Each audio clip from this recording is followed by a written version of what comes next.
Assalamualaikum warahmatullahi wabarakatuh. Perkenalkan, nama saya Seviana Wulandari, NIM 202141039, Prodi Agroteknologi. Pada kesempatan kali ini, saya ingin menjawab tugas yang diberikan oleh dosen pembimbing saya, Dr. Irfai Faturrahman, SPD MPD.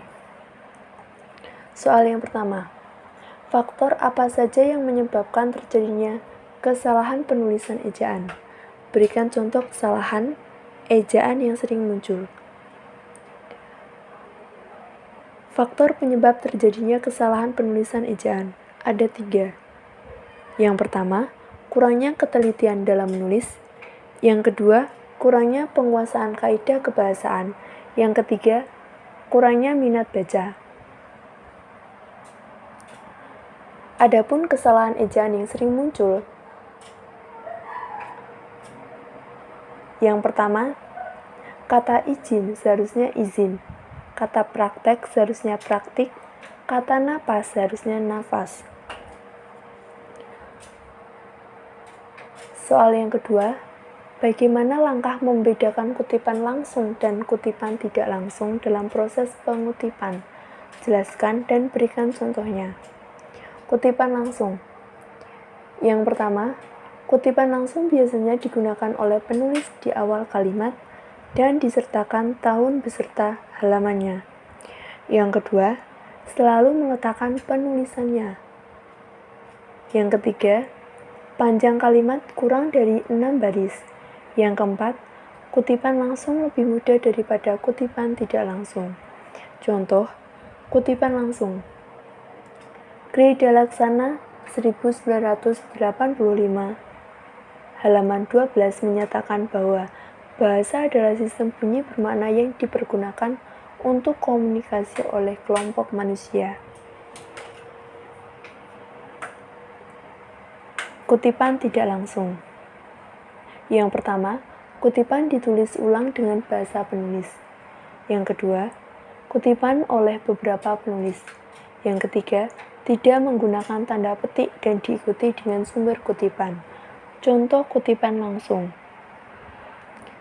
Menurut Kamus Besar Bahasa Indonesia tahun 2001, halaman 88, bahasa adalah sistem bunyi yang arbitrter yang digunakan oleh anggota suatu masyarakat untuk bekerja sama, berinteraksi, dan mengidentifikasi diri. Apa perbedaan biografi dan bibliografi? Jelaskan disertai dengan contohnya. Biografi. Biografi adalah riwayat hidup seseorang yang ditulis oleh orang lain. Karena biografi disusun oleh orang lain, dalam menulis biografi, biasanya penulis biografi mengandalkan berbagai sudut pandang terkait tokoh serta bermacam dokumen pendukung. Contohnya, Dr. Andes Muhammad Kanzunuddin, MPD, lahir di Desa Pancur, Kabupaten Rembang, 7 Januari 1962. Dosen Program Studi Pendidikan Bahasa dan Sastra Indonesia atau PBSI, Fakultas Keguruan dan Ilmu Pendidikan, Universitas Muria Kudus.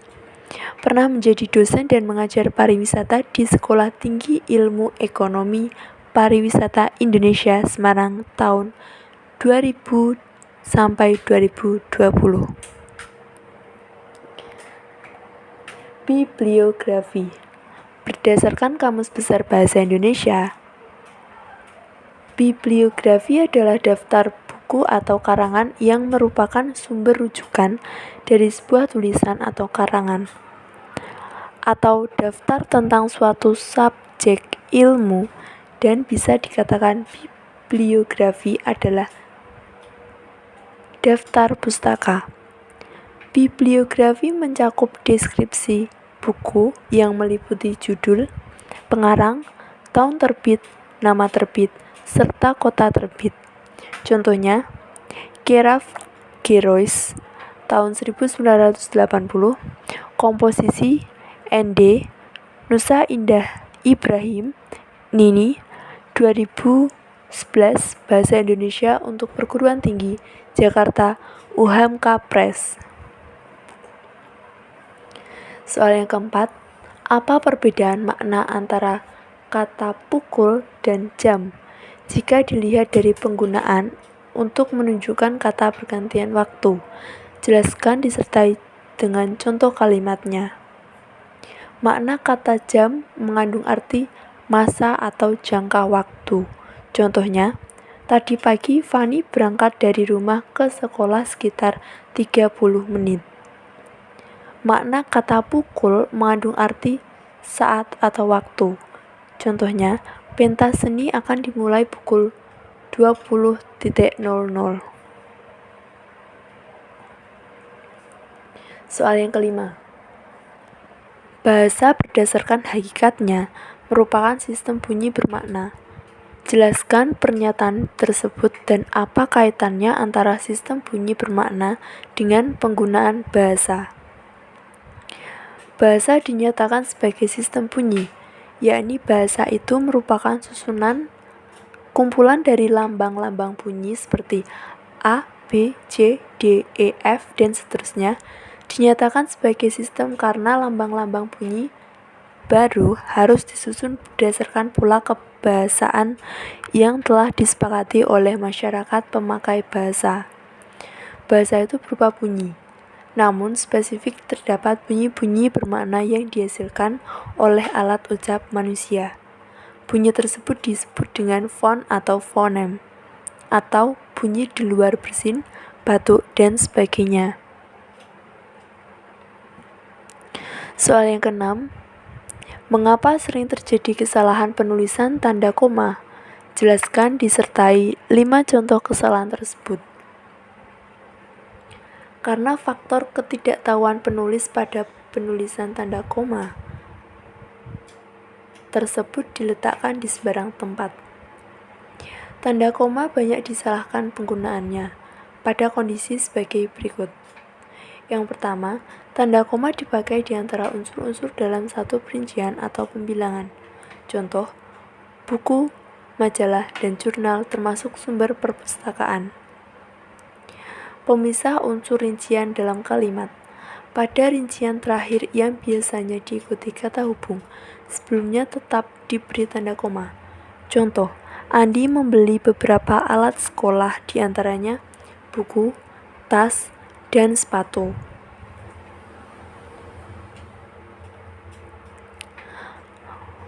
Pemisah antara anak kalimat yang mendahului induk kalimat. Hal ini tidak berlaku bila induk kalimat yang mendahului anak kalimat. Contoh, karena hujan deras, adik tidak berangkat les.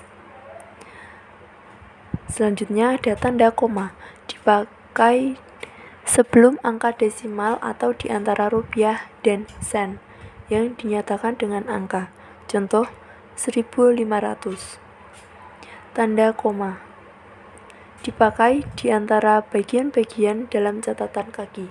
Contoh, Ali Syahbana, Surutan Takdir tahun 1957, Sejarah Perjuangan dan Pertumbuhan Bahasa Indonesia, Jakarta, Pustaka Rakyat.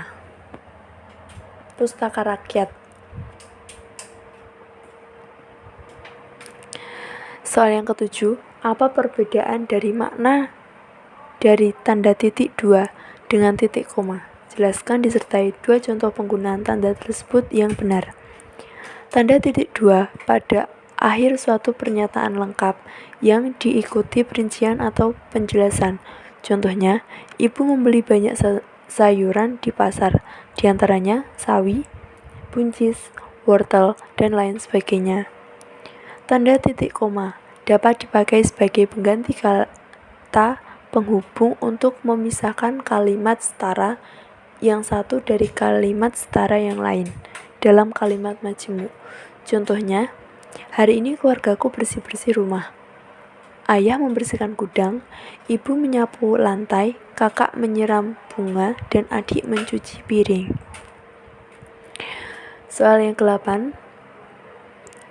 Jelaskan mengapa sering terjadi kesalahan penulisan huruf miring. Berikan contoh kesalahan tersebut dengan pembenarannya. Kesalahan penggunaan huruf miring adalah sebagai berikut. Yang pertama, ialah kurangnya pemahaman penulisan terhadap penggunaan huruf miring pada sebuah kalimat. Yang kedua, kurangnya ketelitian penulis.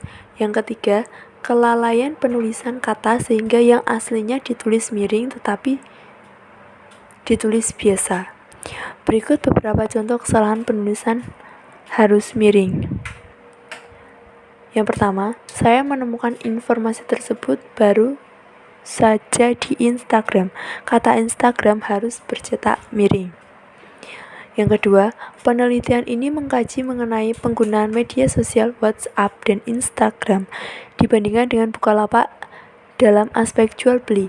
Kata WhatsApp dan Instagram harus bercetak miring. Soal yang ke-9. Jelaskan bentuk kesalahan penulisan konsonan dan vokal pada karya tulis ilmiah. Berikan contoh kesalahan tersebut disertai dengan pembenarannya. Kesalahan disebabkan oleh ketidakseringan penulis dalam menulis bunyi konsonan ganda.